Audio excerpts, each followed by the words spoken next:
বেশ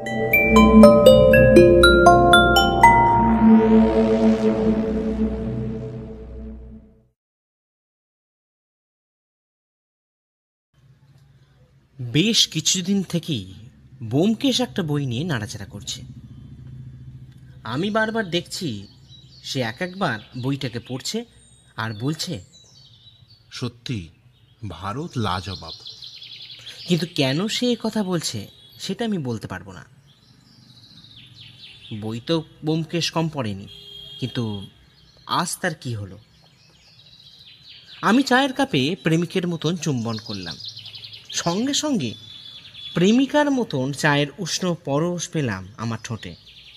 মনটা সিক্ত হলো। ব্যোমকেশ যে এতক্ষণ আমাকে দেখছিল সেটা লক্ষ্য করিনি। চায়ের কাপ টেবিলে রাখতে গিয়ে দেখি ব্যোমকেশ তার নিজের চশমার ওপর দিয়ে আমার দিকে হাঁ করে তাকিয়ে আছে। আমি অবাক হয়ে প্রশ্ন করলাম, কি হলো ব্যোমকেশ, কিছু বলবে? ব্যোমকেশ প্রথমে চশমাটা ঠিক করে বইটা টেবিলে রাখতে রাখতে বলল, এই জন্যই বলি ভাইয়া, এবার একটা বিয়ে করো। আমি বললাম, কেন ভাইয়া, আমার চা খাওয়ার সাথে বিয়ের সম্পর্কটা কি হলো?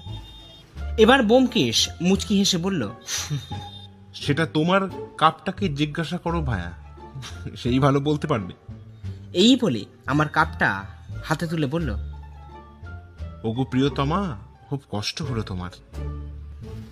আমি ব্যোমকেশকে সোফার তাকিয়াটা ছুটে মারতে যাব, অমনি ব্যোমকেশ কাপ নিয়ে দৌড়ে রান্নাঘরে ঢুকে যায়। সত্যি ব্যোমকেশ পারে বটে। যদি আজ বউঠান থাকতো তাহলে ব্যোমকেশকে দেখিয়ে দিতাম মজা। ও বলা হয়নি, বউঠান তার দাদার বাড়ি গেছেন, 10 দিন পর ফিরবেন। তাই আমি আর ব্যোমকেশ এখন ব্যাচেলার লাইফ কাটাচ্ছি। ব্যোমকেশ এবার পুটিরামের কাছ থেকে 1 প্লেট লুচি আর সাদা আলুর তরকারি খেতে খেতে বাইরে এলো। আমি বললাম, আচ্ছা ব্যোমকেশ, তুমি এত মন দিয়ে কি বই পড়ছিলে ভাই? ব্যোমকেশ গরম লুচির পাতলা চামড়াটা তুলে মুখে পুরে বলল, অজিত, ভারতবর্ষ যে কেন মহান সেটা এই সমস্ত বই পড়লেই বোঝা যায়। ভারতবর্ষে 12 জ্যোতির্লিঙ্গ আছে, সেটা জানা আছে তো তোমার? হ্যাঁ, কেন জানবো না? বেশ, এই জ্যোতির্লিঙ্গগুলোর উৎপত্তি আর তাদের ঘিরে যে ইতিহাস, সেটা নিয়ে এই বই, বুঝলে? বেশ, সে তো বুঝলাম, কিন্তু সেইগুলো কি খালি বইতেই পড়ে যাবে নাকি ব্যোমকেশ? চাক্ষুষ করতে তো মন চায়। হবে হবে অজিত, হবে, সব হবে। ভাবছি তোমার বউঠান ফিরে এলেই প্রথম জ্যোতির্লিঙ্গের দর্শনের জন্য বেরিয়ে পড়বো, কি বলো? বাবা, সে তো ভালোই হয়। অনেকদিন তো কোথাও যাওয়াও হয় না। কিন্তু প্রথম জ্যোতির্লিঙ্গ মানে? ব্যোমকেশ সামান্য মুচকি হেসে বলে, গুজরাটের সোমনাথ মন্দির। অনেক ইতিহাস ভাই অজিত, তার সঙ্গে রয়েছে অস্তিত্বের সংগ্রাম। বেশ, বরং আমি বরং টিকিটের ব্যবস্থা করি। এই বলে টেলিফোনটা ধরতে যাব, অমনি দরজার কলিং বেলটা বেজে উঠল। ব্যোমকেশ আমাকে বলল, যাও অজিত, নতুন যজমান এসেছেন, আমি প্লেটটা রেখে মুখটা ধুয়ে আসি, তুমি দরজাটা খোলো। এই বলে ব্যোমকেশ রান্নাঘরের দিকে চলে গেল। আমি গিয়ে দরজা খুলে দেখি এক বয়স্ক ধুতি পাঞ্জাবি পরিহিত ভদ্রলোক দাঁড়িয়ে আছেন। ভদ্রলোকের চুল ব্যাকব্রাশ, চোখে কালো ফ্রেমের চশমা। আমাকে দেখে বললেন, নমস্কার, আমি হৃদয় কৃষ্ণ চট্টোপাধ্যায়। ব্যোমকেশ বাবু আছেন? আমি বললাম, হ্যাঁ, আপনি ভেতরে আসুন। ভদ্রলোককে ভেতরে নিয়ে এসে চেয়ারে বসতে দিই।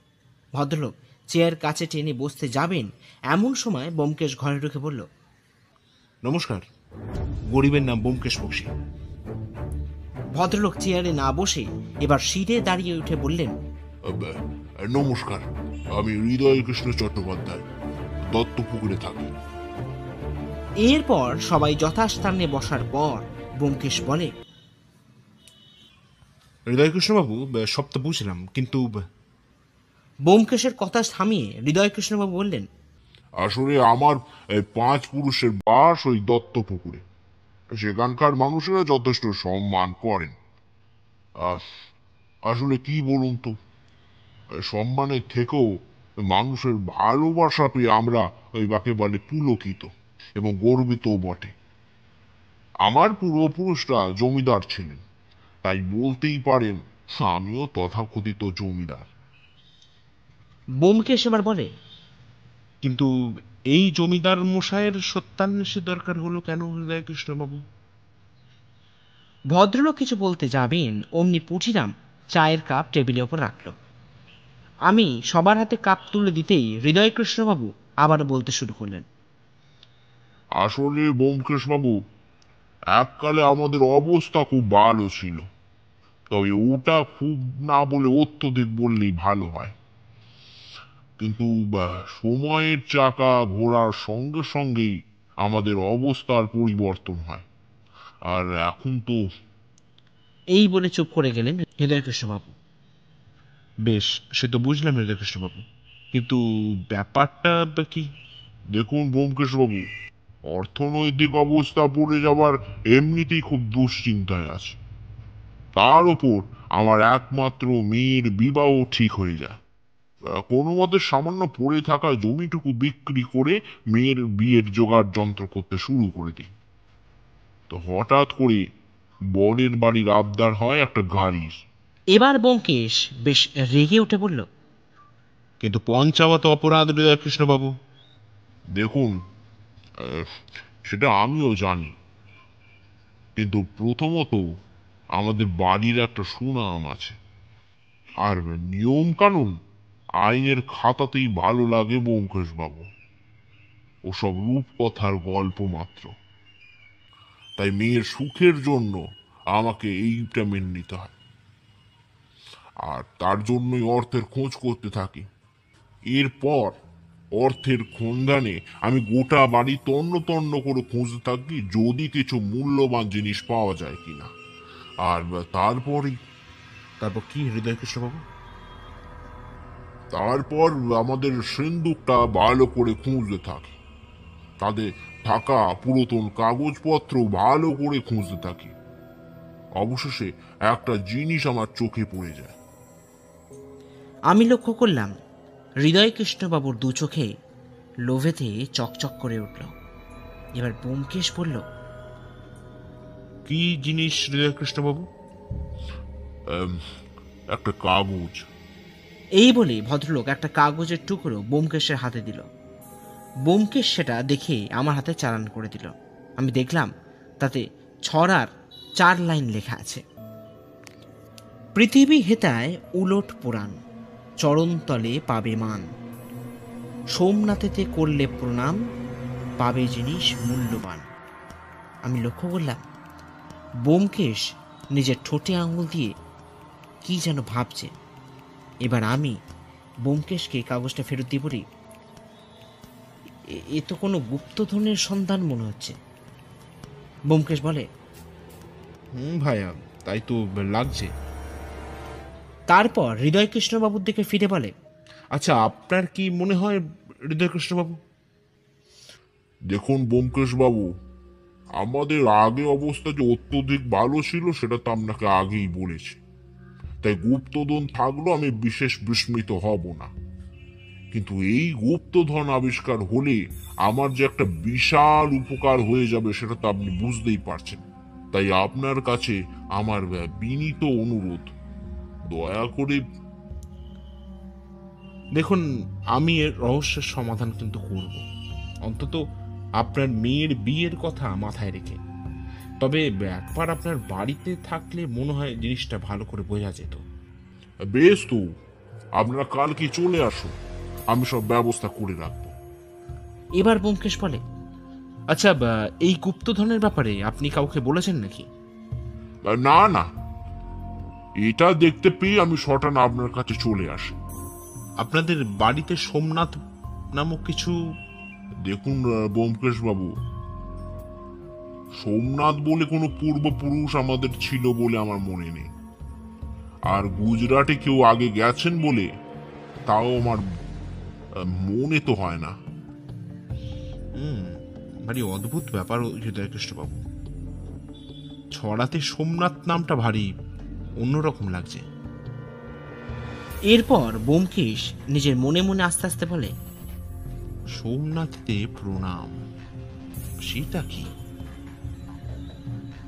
এবার ব্যোমকেশ প্রশ্ন করে, আচ্ছা হৃদয়কৃষ্ণ বাবু, আপনাদের বাড়িতে মহাদেবের কোনো মূর্তি বা ওই জাতীয় কিছু আছে? দেখুন, সাধারণ সমস্ত গৃহস্থ বাড়িতে দেবদেবীর মূর্তি তো থাকেই, পট থাকে, তেমনি আমাদের বাড়িতেও আছে। বেশ, বুঝলাম। আপনি বরঞ্চ বাড়ি ফিরে যান, আমরা কাল আপনার বাড়িতে যাব। আসলে ওখানে না থাকলে ব্যাপারটা বোঝা একটু মুশকিল হয়ে যাবে। বেশ ব্যোমকেশ বাবু, আমি কাল সকালে গাড়ি পাঠিয়ে দেবো আপনাদের জন্য, আপনারা চলে আসবেন। এই বলে ভদ্রলোক চলে গেলেন। ব্যোমকেশ এবার নিজের চেয়ারে হেলান দিয়ে একটা সিগারেট ধরিয়ে বলল, অজিত, শান্তিতে আর থাকা গেল না ভায়া।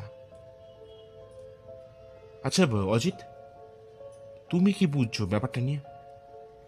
আমি চেয়ারে বসে একটু ভেবে বললাম, দেখো ব্যোমকেশ, আমার এই ছড়া গুপ্তধন সবকিছুতেই একটা কেমন ছেলে মানুষই লাগছে। না না অজিত, এটা তুমি একেবারে, এই কথাটা তুমি বলতে পারো না। আর যতক্ষণ না বিষয়টা প্রমাণ হচ্ছে ততক্ষণ কি সমাধানের কথা বলা উচিত? বেশ, তুমি বরঞ্চ গোছগাছ করে নাও, আমি তোমার বউঠানকে একটা ফোন করে আসি। এই বলে ব্যোমকেশ নিজের ঘরে চলে গেল। আমি ভাবছি, এ কেমন রহস্য সন্ধান করতে চলেছে ব্যোমকেশ। পরদিন সকাল 8টায় হৃদয়কৃষ্ণবাবুর গাড়ি চড়ে রওনা দিলাম দত্তপুকুরের উদ্দেশ্যে। যখন পৌঁছালাম তখন ঘড়িতে 10টা বেজে গেছে। গাড়ি বারান্দার সামনে গাড়ি থামতে আমরা নেমে পড়ি। তারপর ব্যোমকেশ আর আমি গোটা বাড়িটাকে ভালোভাবে দেখতে থাকি। এটা বাড়ি না বলে রাজবাড়ি বলাই ভালো, তবে এর ঐতিহ্য সে বহু আগেই ম্লান হয়ে গেছে, তা দেখলেই বোঝা যায়। চারিদিকে চুনসুর কি খসে পড়েছে, ইটের ফাঁকে ফাঁকে বট অশ্বত্থ বাড়ির এক দিকটা ঢেকে ফেলেছে। ব্যোমকেশ আমাকে বলল, ভায়া, হৃদয়কৃষ্ণবাবু যে ওনার অবস্থার কথা ঠিকই বলেছিলেন, এখন সেটা বোঝাই যাচ্ছে। আমি তখন বললাম, কিন্তু ব্যোমকেশ, এমত অবস্থায় গাড়ি ব্যবহারটা কি খুব একটা বিলাসিতা বলে তোমার মনে হয় না? তুমি ভুলে যাচ্ছ অজিত, অর্থের প্রাচুর্য কমলেও তার রক্তে কিন্তু জমিদারি। ব্যোমকেশের কথা থামাতে হলো, কারণ বাড়ির ভেতর থেকে হৃদয়কৃষ্ণবাবু বেরিয়ে আসছেন। আসুন আসুন ব্যোমকেশ বাবু, অনেকক্ষণ থেকেই আপনাদের অপেক্ষা করছিলাম। আমাদের ভেতরে নিয়ে গিয়ে একটা বৈঠকখানায় বসানো হলো। একসময় এখানে যে রঙিন আসর জমে উঠত তা বলে দিতে হয় না, তবে কালের নিয়মে আজ মাকড়সার জাল আর জমে থাকা ঝুল সেখানে কিন্তু স্থান পেয়েছে। আমরা নিজেদের স্থান গ্রহণ করার পর হৃদয়কৃষ্ণবাবু বললেন, তাহলে ব্যোমকেশ বাবু, কালকের কথাটা কিছু ভাবলেন? ব্যোমকেশ একটা দীর্ঘশ্বাস ফেলে বলল, হৃদয়কৃষ্ণবাবু, এখনো কিছু ভাবতে পারিনি, তবে এটা বুঝতে পারছি ব্যাপারটা খুব একটা সুবিধার কিছু নয়। হঠাৎ বাড়ির এক চাকর চা নিয়ে ঘরে প্রবেশ করে। বৃদ্ধের বয়স 70-এর কাছাকাছি। চায়ের কাপ টেবিলে নামিয়ে রেখে সে চলে যায়। হৃদয়কৃষ্ণবাবু বলেন, ব্যোমকেশ বাবু, এই গুপ্তধন আবিষ্কার না হলে আমার মেয়ের বিবাহ যে কি হবে। এই বলে চুপ করে যান হৃদয়কৃষ্ণবাবু। ব্যোমকেশ বলে, দেখুন, আমি তো চেষ্টা করবই, যতই হোক এক কন্যার দানগ্রস্ত পিতাকে নিরাশ কিভাবে করি বলুন তো। বেশ, আপনারা বরঞ্চ নিজেদের ঘরে গিয়ে একটু বিশ্রাম করে নিন, তারপর নয় তদন্ত কাজ শুরু করবেন। এই বলে ভদ্রলোক তার চাকরকে হাঁক দিলেন। আমরা, মানে আমি, ব্যোমকেশ, হৃদয়কৃষ্ণবাবু চাকরের সঙ্গে দোতলায় গেলাম। সেখানে একটা ঘরে আমাদের থাকার ব্যবস্থা করা হয়েছে। ব্যোমকেশ বিছানায় বসে বৃদ্ধ চাকরটিকে জিজ্ঞাসা করল, আপনার নাম কি? চাকরটা প্রথমে একটু চমকে ওঠে, তারপর নিজেকে সামলে বলেন, আগে ও বিরাম বাবু। বেশ, তা কত বছর কাজ করছেন এখানে? আমার বয়স যখন 10, তখন থেকে এই বাড়িতেই হই কাজ করছি বাবু। আমি জিজ্ঞাসা করলাম, বা তাহলে তো আপনি এ বাড়ির অনেক কিছু সঙ্গে জড়িত। জড়িত মানে? মানে সুখ দুঃখ ও হ্যাঁ, হ্যাঁ তা তো আছি বাবু। বেশ, আপনার বরঞ্চ একটু বিশ্রাম করে নিন, আমি দুপুরের খাওয়ার হলে আপনাদের ডেকে নিয়ে যাব। এই বলে যেই উনি চলে যাবেন অমনি ব্যোমকেশ প্রশ্ন করে, আচ্ছা অভিরাম কাকা, এই বাড়িতে কি কেউ নেই? অভিরাম কাকাকে দেখলাম কেমন ঘাবড়ে গেলেন, তারপর আমাদের প্রশ্নের উত্তর না দিয়েই চলে গেলেন। ঘটনা এমনভাবে ঘটল যে আমরা অবাক হয়ে গেলাম। আমি ব্যোমকেশকে বললাম, কি ব্যাপার বলো তো ব্যোমকেশ? ব্যোমকেশ অভিরামে চলে যাওয়ার রাস্তার দিকে তীক্ষ্ণভাবে তাকিয়ে থেকে বলল, সেইটাই তো খটকা লাগছে অজিত। লক্ষ্য করলাম ব্যোমকেশের ভ্রু কুঁচকে গেছে। দুপুরে খাওয়া দাওয়া শেষ করে হৃদয়কৃষ্ণবাবু আমাদের সঙ্গে নিয়ে ঠাকুর ঘরটা ঘুরিয়ে দেখালেন। সেখানে আর 5টা বাড়ির মতোই লক্ষ্মী, নারায়ণ, শিব, দুর্গা, গণেশ প্রভৃতি দেবদেবীর মূর্তি আর ছবি রাখা আছে। ব্যোমকেশ একবার ভালো করে ঘুরে ফিরে দেখল, তারপর ওখান থেকে বেরিয়ে আমরা বৈঠকখানায় গিয়ে বসলাম। ব্যোমকেশ হৃদয়কৃষ্ণবাবুকে বললেন, হৃদয়কৃষ্ণবাবু, আপনাদের বাড়িতে কি লোকজন নেই? মানে আপনি তো বলেছিলেন বিয়ের ব্যাপার, তাই। না না ব্যোমকেশ বাবু, আসলে আমার মেয়ে গেছে মামার বাড়ি, আর বিয়ের তো সবে পাকা কথাই হয়েছে, তার মধ্যেই পণের ব্যাপার চলে আসায়। আচ্ছা আচ্ছা, তা আপনার কি মনে হয়, মানে গুপ্তধন থাকতে পারে? দেখুন ব্যোমকেশ বাবু, আমাদের জমিদার বংশ, বাঞ্ছি অবস্থা আগের মতো নেই, তাই গুপ্তধন না থাকার কিছু আছে বলে আমার তো বোধ করছি না। আর তাছাড়া আর কি হৃদয়কৃষ্ণবাবু? আসলে বাড়ির বড়দের মুখে গুপ্তধনের কথা শুনেছিলাম, তবে সেটা বিশ্বাস করিনি। এখন সবকিছুই আপনার ওপর নির্ভর করছে ব্যোমকেশ বাবু। হৃদয়কৃষ্ণবাবু, আমি তো চেষ্টা করতেই থাকবো, তবে ও হ্যাঁ ব্যোমকেশ বাবু, আমি একটু বেরোবো, হয়তো রাতের দিকে ফিরবো। আপনাদের যদি কিছু প্রয়োজন হয় তাহলে অবিরামের থেকে সব নিয়ে নেবেন। হ্যাঁ সে ঠিক আছে। এরপর আমরা দোতলায় বারান্দায় এসে দাঁড়াই। দেখে হৃদয়কৃষ্ণবাবু নিজের গাড়িতে চড়ে বেরিয়ে গেলেন। ব্যোমকেশ সিগারেটে ধোঁয়া ছেড়ে বলল, অজিত, আমি একটু এখন বেরোবো, তুমি পারলে একবার অভিরামকে জেরা করে দেখবে। মানে এখন আবার এখানে অচেনা জায়গা কোথায় যাবে তুমি? দরকার আছে অজিত, কিছু প্রশ্নের উত্তর জানা খুব দরকার। এই বলে ব্যোমকেশ বেরিয়ে গেল। আমি বারান্দা থেকে তাকিয়ে থাকলাম আর দেখলাম ব্যোমকেশ রাস্তার দিকে এগিয়ে গেল। সত্যি ব্যোমকেশের এই স্বভাবগুলোই আমার একদম ভালো লাগে না। জানি না এখন কি করবে। দাঁড়িয়ে দাঁড়িয়ে এসব ভাবছি, হঠাৎ অভিরাম কাকা আমার পেছন দিক থেকে এসে বললেন, বাবু, আপনার বন্ধু কোথায় গেলেন? আমি প্রথমটা চমকে যাই, তারপর পেছন ফিরে বলি, হ্যাঁ হ্যাঁ একটু কাজে বেরিয়েছে। আমি ভাবলাম এই সুযোগ, আর এই সুযোগটা হাতছাড়া করা যাবে না। আমি এবার জিজ্ঞাসা করলাম, আচ্ছা হৃদয়কৃষ্ণবাবু কোথায় গেলেন? অভিরাম কাকা বললেন, আগে আমি স্যার জানবো কি করে বাবু, হয়তো কাজেই গেছেন, চলে আসবেন। বেশ, তুমি এখন এসো, আমি কিছু দরকার হলে তোমার থেকে চেয়ে নেব। আমি এটা বলার পর অভিরাম কাকা চলে গেলেন। আমি ভাবলাম এবার কি করা যায়, তাই বাড়িটা একটু ঘুরে ফিরে দেখার চেষ্টা করতে লাগলাম। তাই যেমন কথা তেমন কাজ, বেরিয়ে পড়লাম বাড়ি ভ্রমণে। চারপাশ ঘুরে এসে যখন নিজেদের ঘরে ঢুকলাম, তখন সঙ্গে করে নিয়ে আসা একটা উপন্যাস পড়তে শুরু করলাম।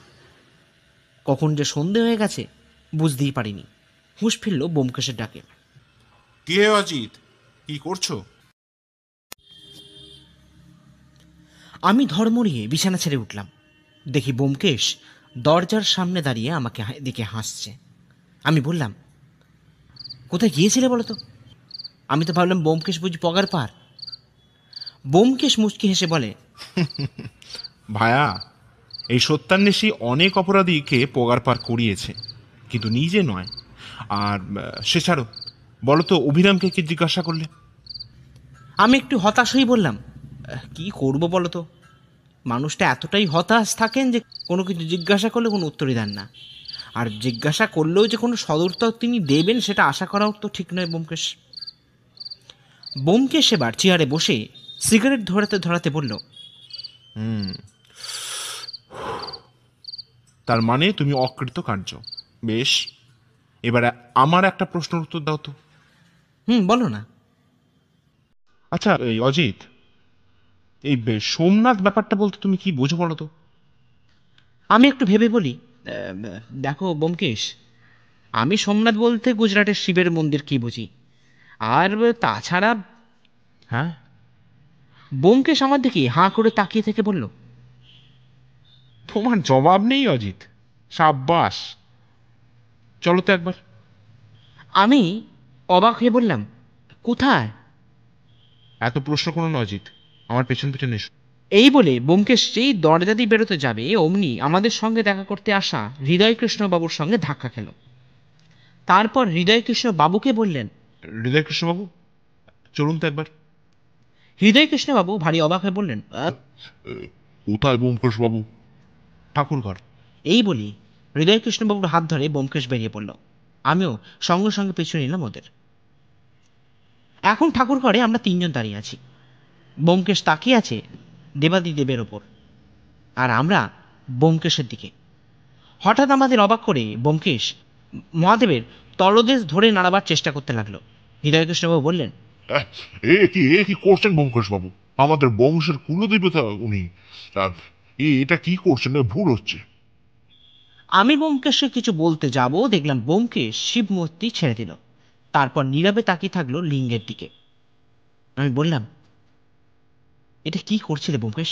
তুমি কি পাগল হলে নাকি? আচ্ছা অজিত, তোমার ছড়াটা মনে আছে? হ্যাঁ।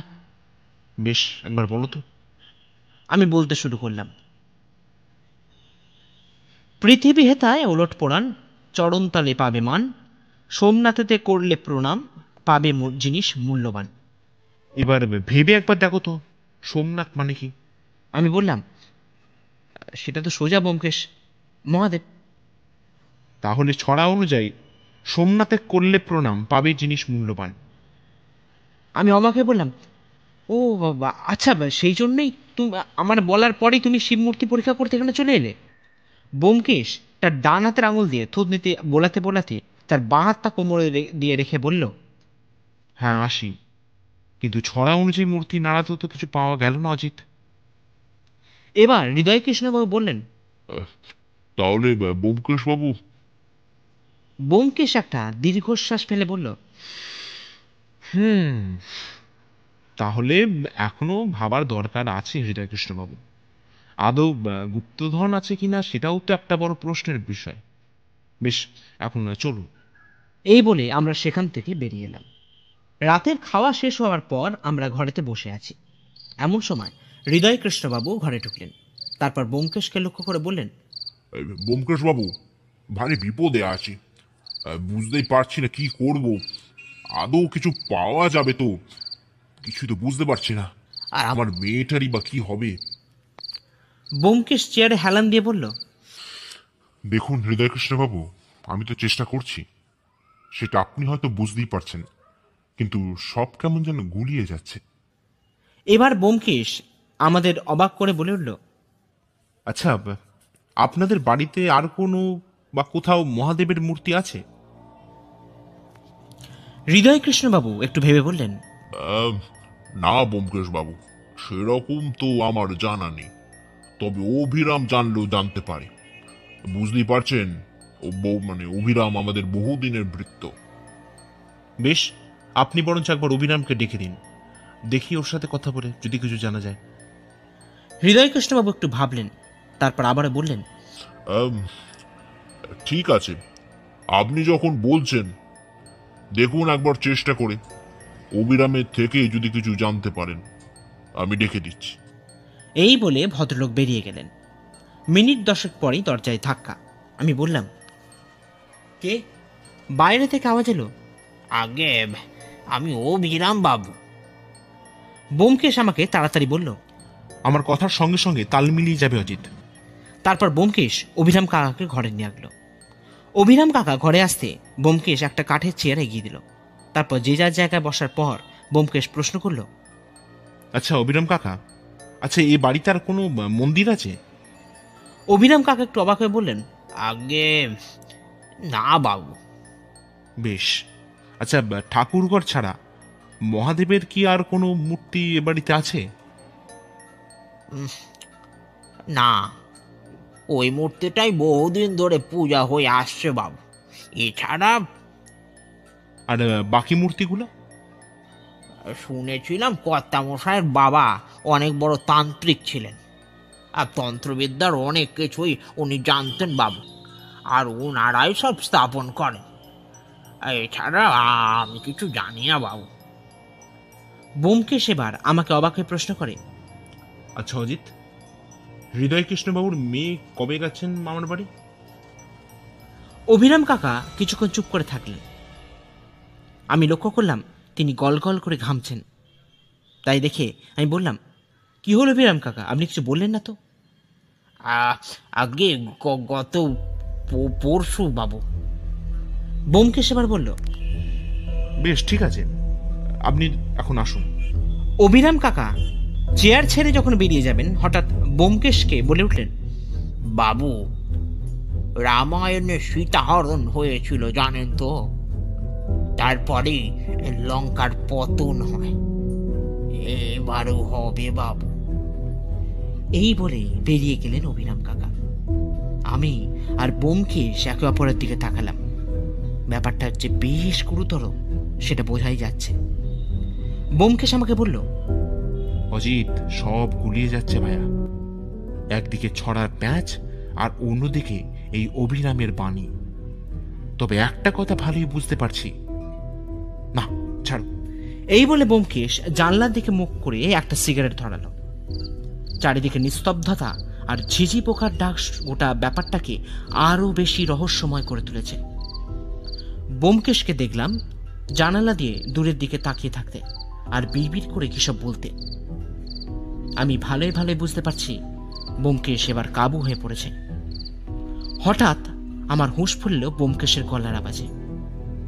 অজিত, নাত মানে কি বলতো? আমি অবাক হয়ে বললাম, কি সব বলছো ব্যোমকেশ? এবার ব্যোমকেশ সিগারেটটা জানলা দিয়ে ছুঁড়ে ফেলে আমার কাছে এসে বলল, আরে বলোই না, নাত মানে কি? আমি বললাম, পালক, রক্ষক, শাসক, এরকম কিছু হবে। কিন্তু কেন ব্যোমকেশ? আর কিছু মনে পড়ছে অজিত? দাঁড়ান, হ্যাঁ, অধিপতি। ব্যোমকেশ এবার আমার মুখের কথা টেনে নিয়ে বলল, হ্যাঁ অজিত, অধিপতি। এবার বলো তো, সংস্কৃত অধিপতি কথার অর্থ কি? আমি অবাক হয়ে বললাম, ভাইয়া, আমি বাংলায় গল্প লিখি, স্কুলে থাকতেও পড়েছিলাম সংস্কৃত, তবে এখন তো আর মনে নেই। বেশ, তাহলে শোনো। অধিপতি সংস্কৃত ধাতু অধিশয় আর পতি থেকে এসেছে, যার বাংলা মানে লালন করা আর পালন করা। আর সোম মানে তো তুমি জানো, চাঁদ। তাহলে কি দাঁড়ালো অজিত? আমি কৌতুক হয়ে বললাম, মানে চাঁদকে যিনি লালন পালন করেন? একদম অজিত। এবার প্রশ্ন হলো, চাঁদকে লালন পালন করেন কে? আমি বললাম, মহাদেব। কিন্তু ভাইয়া, মহাদেবকে তো পরীক্ষা করে দেখলাম, কিছু তো বেরোলো না। তবে আমি এবার একটা মস্ত বড় হাই তুলে বলি, তুমি বরঞ্চ ভাবো হে, আমার বড় ঘুম পেয়েছে। এই বলে আমি শুয়ে পড়ি। ব্যোমকেশ তখনও ইজি চেয়ারে বসে কিসব ভেবে চলেছে। সকালে ঘুম ভাঙলো ব্যোমকেশের ডাকে। অজিত, অজিত ওঠো, আমি বেরোলাম, আসতে দেরি হবে, আর চিন্তা করো না। আমি হকচকিয়ে বিছানা থেকে উঠে বসতে বসতেই দেখি ব্যোমকেশ বেরিয়ে গেল। তার মানে কিছু আলোর কিরণ ধরা দিয়েছে ব্যোমকেশের মনে, তবে আসার কারণটা কি সেটা জানা নেই। ব্যোমকেশ চিন্তা না করতে বলে গেলেও আমার মনে কিন্তু প্রশ্নের পাহাড় জমা হচ্ছে, আর এই প্রশ্নগুলোর উত্তর না পাওয়া অবধি আমার শান্তি নেই। এখন সকাল 10টা বেজে যাচ্ছে। আমি ব্রেকফাস্ট শেষ করে বাগানের চেয়ারে বসে আছি আর আমার নতুন উপন্যাসটা লেখার চেষ্টা করছি। 2 লাইন লিখছি আর একবার করে ভেবে চলেছি ব্যোমকেশ কি করছে। এমন সময় পেছন থেকে হৃদয়কৃষ্ণবাবুর গলার আওয়াজ পেলাম। কি অজিত বাবু, আপনার বন্ধুটি কোথায় গেলেন? জানি না, আসলে বোমকেশ সব কাজের কথা আমাকে বলে না, আর আমিও জিজ্ঞাসা করি না। তবে চিন্তা একটা লেগেই থাকে বলতে পারেন। হ্যাঁ, তা তো থাকবেই। আসলে আমিও খুব চিন্তায় আছি অজিত বাবু। মেয়েটার বিয়েটা ভালো ভালো দিতে পারলে আমি বাঁচি, তারপর কাশিবাসী হব। আমি অবাক হয়ে বলি, সে কি? হ্যাঁ, যাক সেসব কথা। আপনার কিছু দরকার হলে অবিরামকে বলবেন। আমি একটু কাজে বাইরে যাব, দুপুরের মধ্যে চলে আসব। এই বলে ভদ্রলোক চলে গেলেন। দুপুরে খাওয়া দাওয়া শেষ করে লম্বা একটা ভাত ঘুম সেরে যখন বিকালে চা পান করছি, তখন বোমকেশ ঘরে ঢুকল। আমি কেউ জিজ্ঞাসা করতে যাব, বোমকেশ বলে উঠল, অজিত, সোম মানে চাঁদ, তাই না? আমি অবাক হয়ে বললাম, হ্যাঁ তাই তো। না অজিত। আমার দিকে তীক্ষ্ণ দৃষ্টি রেখে বলল বোমকেশ, না। তাহলে? জ্যোতিষশাস্ত্র মানো অজিত, জ্যোতিষশাস্ত্র। মানে? হ্যাঁ অজিত, জ্যোতিষ। কিন্তু জ্যোতিষ কেন ভাইয়া? আচ্ছা বলো তো, জ্যোতিষ শাস্ত্র অনুসারে মনের কারক গ্রহ কি? আমি প্রথমটা ভাবলো, পরে বোমকেশকে বলি, কিছু মনে করো না বোমকেশ, আমি আসলে এসব বিষয়ে খুব একটা পারদর্শী নই, তাই তুমি যদি... বেশ, শোনো। মনের কারক গ্রহ হলো চাঁদ বা চন্দ্র। আর চন্দ্রের অধিষ্ঠাত্রী দেবতা কে জানো তো? কে বোমকেশ? বোমকেশ এবার চেয়ারে হেলান দিয়ে হাত দুটো মাথায় তুলে চোখ বুঝল, তারপর বলল, না ছাড়ো হে, পরে দেখতে পাবে। আপাতত কাল সকালে রহস্যের পর্দা উন্মোচন হবে।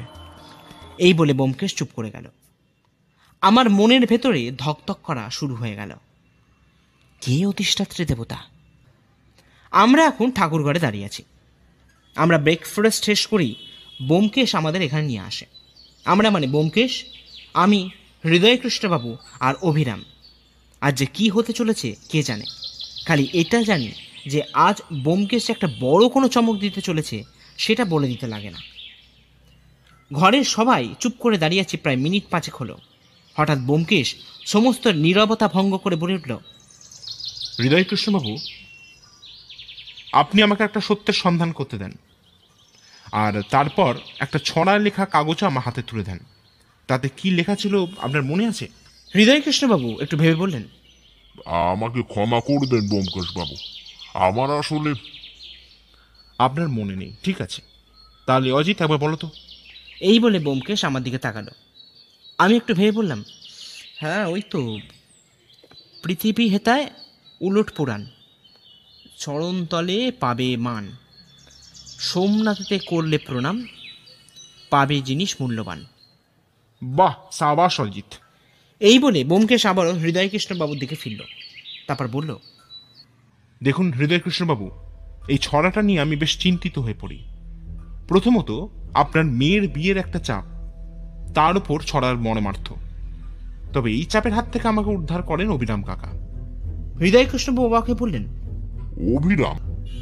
হ্যাঁ, আসলে গতকাল রাতে উনি কথায় কথায় বলেন আপনার কোনো এক পূর্বপুরুষ তন্ত্র সাধনায় লীন ছিলেন, আর তারপরই আমি ছড়াটার মানে বুঝে ফেলি।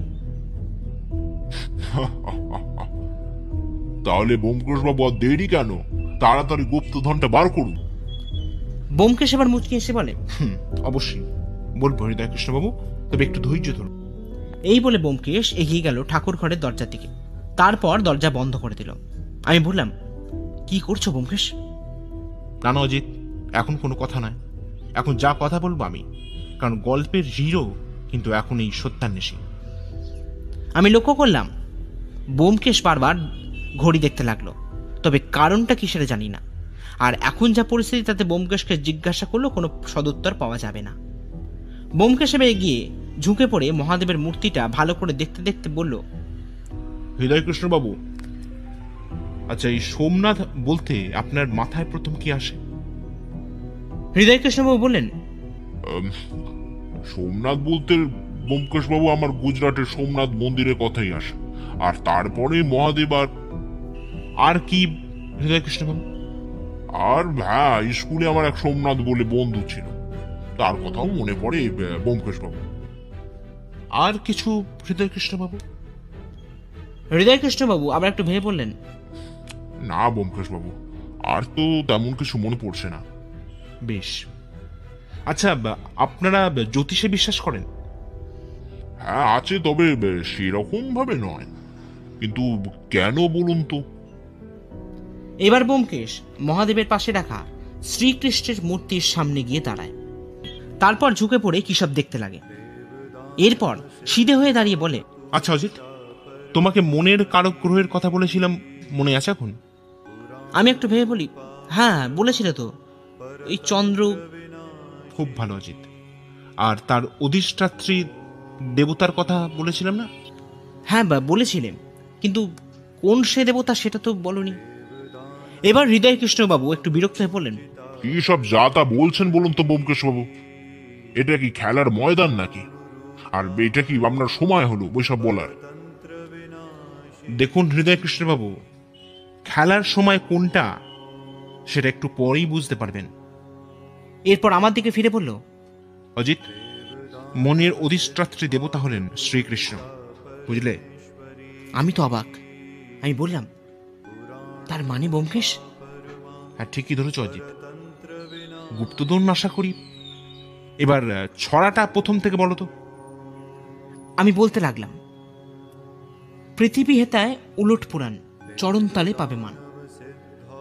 তার মানে অজিত, পৃথিবী সূর্যের চারিদিকে ঘড়ির কাঁটার দিক বরাবর ঘোরে। আর চরণতল মানে? এরপর আমাকে বলে, আর দ্বিতীয় ভাগটা অজিত? আমি বললাম, সোমনাথেতে করলে প্রণাম, পাবে জিনিস মূল্যবান। তার মানে কি দাঁড়াচ্ছে? এই বলে ব্যোমকেশ শ্রীকৃষ্ণের মূর্তির পা ধরে ঘড়ির কাঁটার বিপরীত দিকে ঘোরাবার চেষ্টা করতে থাকে। আর তারপরে যেটা ঘটে গেল সেটা অবিশ্বাস্য ব্যাপার। শ্রীকৃষ্ণের মূর্তি ঘুরে যেতেই তার পায়ের তলার বেদি থেকে বেরোতে লাগলো একটা লাল বাস্ক। ব্যোমকেশ সেটা হাতে তুলে নিল। অমনি ঘটে গেল একটা ভয়ঙ্কর ব্যাপার। হৃদয়কৃষ্ণবাবু বন্দুক তাক করে দাঁড়ালেন ব্যোমকেশের দিকে। তারপর বললেন, ওটা আমাকে দিন ব্যোমকেশ বাবু। অনেক সত্যের সন্ধান করেছেন, এবার মরার পর বন্ধুর সাথে নরকে বসে সত্যের সন্ধান করতে থাকবেন। আমি লক্ষ্য করলাম হৃদয়কৃষ্ণবাবুর তীক্ষ্ণ দৃষ্টি থেকে বেরিয়ে আসছে তীব্র লোভের আগুন। ব্যোমকেশ এবারও শান্তভাবে বলল, আমাকে মেরে ফেললো এই সম্পত্তি আপনার হাতে আমি তুলে দেব না হৃদয়কৃষ্ণবাবু। দেবেন না? আপনার ঘাড় দেবে। এই বলে হৃদয়কৃষ্ণবাবু বন্ধুদের ডগা দিয়ে ব্যোমকেশের মাথায় আঘাত করলো। ব্যোমকেশ মাটিতে লুটিয়ে পড়ল। আমি ছুটে গিয়ে ব্যোমকেশকে ধরি। এই সুযোগে হৃদয়কৃষ্ণবাবু ব্যোমকেশের হাতে থাকা লাল বাক্সটা নিয়ে ঠাকুরঘর থেকে বেরিয়ে যান। আমি দৌড়ে ধরতে যাব, দেখি ব্যোমকেশ বাধা দিল। এই ঘটনার মিনিট তিনেক পরেই ঠাকুর ঘরে পুলিশ ঢুকলো। আমি তো একেবারে অবাক। ব্যোমকেশ এবার নিজেকে সামলে বলে, ইন্সপেক্টর মল্লিক ধরেছেন ওকে। হ্যাঁ ব্যোমকেশ বাবু, আপনি ঠিকই বলেছেন। আর আপনি ঠিক আছেন তো? বললেন ইন্সপেক্টর মল্লিক। আমি এবার বললাম, এগুলো কি হচ্ছে ব্যোমকেশ? আমাকে কিছু তো বলো এবার। ব্যোমকেশ এবার মুচকে এসে বলে, দাঁড়াও দাঁড়াও, তার আগে একটা কাজ করতে হবে ভাইয়া। এই বলে ব্যোমকেশ তার পকেট থেকে আরও একটা লাল বাক্স বার করে ইন্সপেক্টর মল্লিকের হাতে দিন। আমি তো অবাক, কি সব হচ্ছে এসব? আমি বললাম, ব্যোমকেশ। ব্যোমকেশ আমার কথা থামিয়ে বলে, কিছু বলার আগে একটা জিনিস দেখো। এই বলে ইন্সপেক্টর মল্লিককে ইশারা করল ব্যোমকেশ। ইন্সপেক্টর মল্লিক লাল বাক্সটা খুলে আমাকে দেখান। আমি দেখি একটা নীল হিরে জলজল করছে বাক্সের ভেতরে। আমি ব্যোমকেশকে বললাম, তাহলে হৃদয়কৃষ্ণবাবু যেটা নিয়ে গেলেন সেটা? ব্যোমকেশ আমার কথা শুনে হো হো করে হেসে তারপর বলে, ওটা নকল অজিত। কাল রাতে অভিরাম কাকার সাহায্য নিয়ে আমি এখানে মাল সরিয়ে ফেলি, আর তার জায়গায় পাথর পুড়ে রেখে দিই, যেটা এখন হৃদয়কৃষ্ণবাবুর হাতে আছে, আর উনি আছেন পুলিশের হাতে। কিন্তু পুলিশ এলো কি করে ব্যোমকেশ? আমি কাল সব ব্যবস্থা করে আসি ভাইয়া। আসলে হৃদয়কৃষ্ণবাবু হলেন একজন ঠগ। মানে? মানে হৃদয় কৃষ্ণবাবুর আসল নাম হৃদয় কৃষ্ণবাবু নয়, ওনার নাম মানিক হালদার। আমি যেন আকাশ থেকে পড়ি ভেঙে। আমি অবাক হয়ে ব্যোমকেশকে বলি, এ কি বলছো ব্যোমকেশ? তুমি এসব জানলে কি করে? ব্যোমকেশ আবারও মুচকি হেসে বলে, দেখো অজিত, যদি জানার ইচ্ছা থাকে, যদি জানার কথা বলো, তাহলে তোমার সাহায্য ছাড়া সেটা কখনোই সম্ভব হতো না ভাইয়া। মানে? মানে তুমি আমাকে বলেছিলে হৃদয় কৃষ্ণবাবুর কাছে গাড়ি থাকাটা বিলাসিতা বলে সন্দেহ প্রকাশ করো, আর সেটা তোমার মনে আছে? হ্যাঁ, সেটা তো মনে আছে ভাই। ঠিক অজিত, আর আমিও সেই মতন কাজে লেগে পড়ি। প্রথম দিন সকালে হৃদয় কৃষ্ণবাবুর বাড়ি থেকে বেরিয়ে যাই থানায়, আর সেখানেই ইন্সপেক্টর মল্লিকের গাড়ির নাম্বার দিয়ে খোঁজ করতে পারি, আর সবকিছু নাম্বার অনুযায়ী বার হয়ে যায়। হৃদয় কৃষ্ণবাবু একটা মস্ত বড় ভুল করে রেখেছিলেন, আর তার খেসারত ওনার কাছে দিতে হচ্ছে। কিন্তু ব্যোমকেশ, এবার ব্যোমকেশ আমার কথা থামিয়ে বলল, দাঁড়াও, এবার তুমি জানতে চাও যে হৃদয় কৃষ্ণবাবু কে, তাই তো অজিত? ব্যোমকেশ এবার ইন্সপেক্টর মল্লিকের চোখে চোখে ইশারা করলো। অমনি ইন্সপেক্টর মল্লিক দরজার বাইরে চলে গেলেন। তারপর মিনিট দুয়েক পরই এক বয়স্ক ভদ্রলোক আর তার পেছনে পেছনে এক রূপবতী ভদ্রমহিলা ঘরে ঢোকেন। ব্যোমকেশ এবার বলে, অজিত, ইনি হলেন হৃদয় কৃষ্ণবাবু আর ওনার মেয়ে লাবণ্য। আমি হাত জড়ো করে নমস্কার জানালাম, কিন্তু আমার চোখ বারে বারে মহিলার সৌন্দর্যের দিকে ধাবমান হচ্ছিল। আমি আর ব্যোমকেশ এখন রাস্তা দিয়ে হাঁটতে হাঁটতে চলেছি।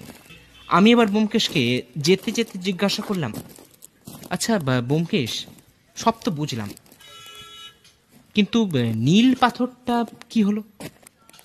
ব্যোমকেশ হাঁটা থামিয়ে বলে, পাথরটা সরকারি সংগ্রহে যাবে, তবে হৃদয় কৃষ্ণবাবুর কিছু টাকা সরকারি সাহায্য পাবেন।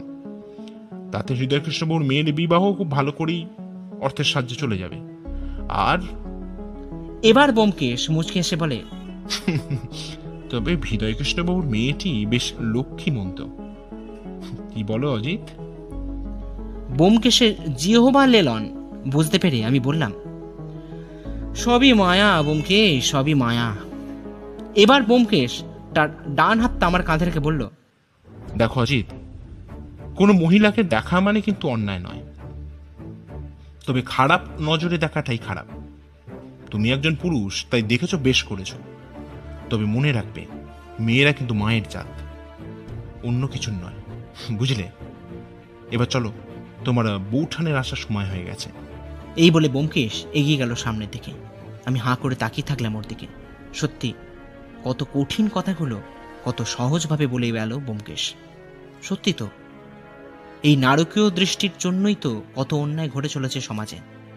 তবে যতদিন ব্যোমকেশের মতন সত্যান্বেষী আছে এই সমাজে, ততদিন আমরা রাতের নিশ্চিন্তের ঘুমটা ঘুমোতেই পারবো।